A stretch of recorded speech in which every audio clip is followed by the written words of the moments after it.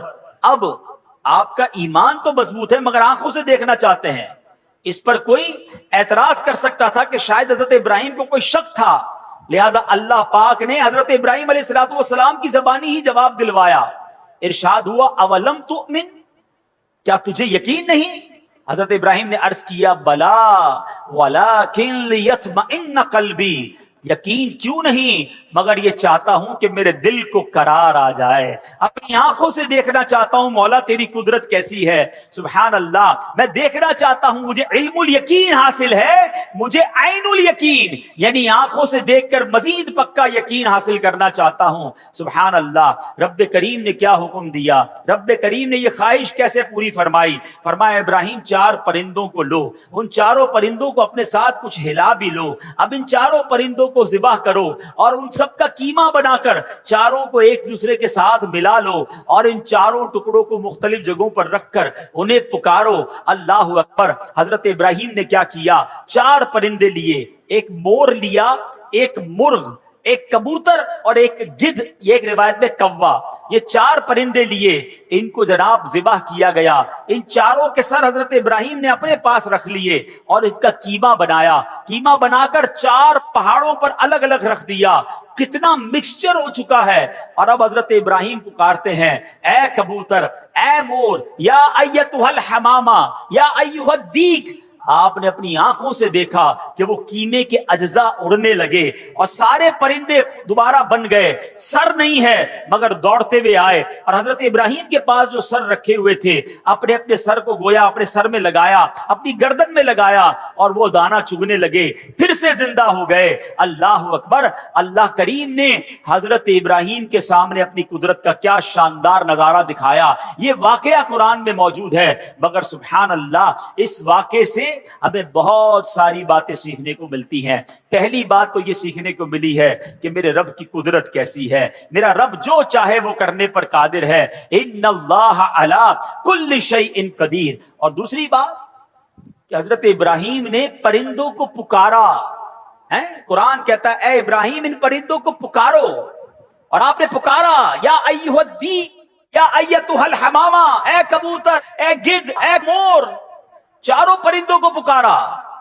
سوال یہ ہے پرندے تو مر چکے تھے، بلکہ ان کا تو قیمہ بھی بن چکا تھا، تو قیمہ بنے ہوئے مرے ہوئے پرندوں کو پکارنا جائز یا کہہ کر پکارنا جائز؟ تو اگر آج کوئی عشق رسول میں ڈوب کر یا رسول اللہ کہے تو اس کو تو کوئی پرابلم نہیں کسی کو ہونی چاہیے۔ اللہ کے نبی پکار رہے، قرآن میں رب فرما رہا ہے پکارو۔ اگر کوئی صحابی رسول کو پکارتا ہے یا صدیق یا عمر یا عثمان یا حیدر تو کوئی حرج نہیں ہے۔ غوث پاک کو پکارے، داتا حضور کو پکارے، حضرت امام حسن امام حسین کو پکارے۔ نبی اللہ جو ہوتے ہیں وہ حیات ہوتے ہیں، اپنی قبروں میں رزق پاتے ہیں، یہ تو حدیث پاک میں موجود ہے۔ تو اگر کوئی آج یا رسول اللہ کہے تو اس میں کوئی حرج نہیں، بلکہ چلے ایک اور بڑا آسان طریقے سے سمجھا دیتا ہوں۔ یہ تو میں نے قرآن کی بات کی ہے، حدیث پاک تقریباً سبھی لوگوں کو یہ دعا یاد ہوگی جب ہم قبرستان جاتے ہیں۔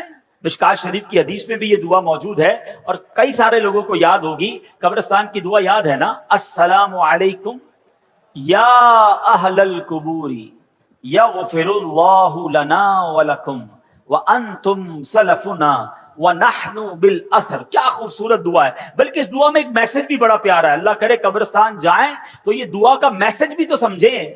معنی کیا بنتا ہے اس دعا کا؟ السلام علیکم یا اہل القبور، اے قبر والو تم پر سلام ہو، یغفر اللہ لنا ولکم، اللہ تمہاری اور ہماری مغفرت فرمائے، وانتم سلفنا، تم پہلے چلے گئے، وَنَحْنُ بِالْأَثْرِ، ہمیں پیچھے آنا ہے۔ کاش قبرستان جا کر یہ بات سمجھ آ جائے کہ یہ پہلے چلے گئے ہیں، ہماری باری آنے والی ہے، مجھے بھی اسی قبر میں جانا ہے، میرا بھی سب کچھ پیچھے رہ جائے گا۔ میں دنیا کے پیچھے اتنا نہ بھاگوں کہ قبر میں جب جاؤں تو وہاں مار پڑے۔ کاش اس دعا سے ہم یہ سبق حاصل کریں۔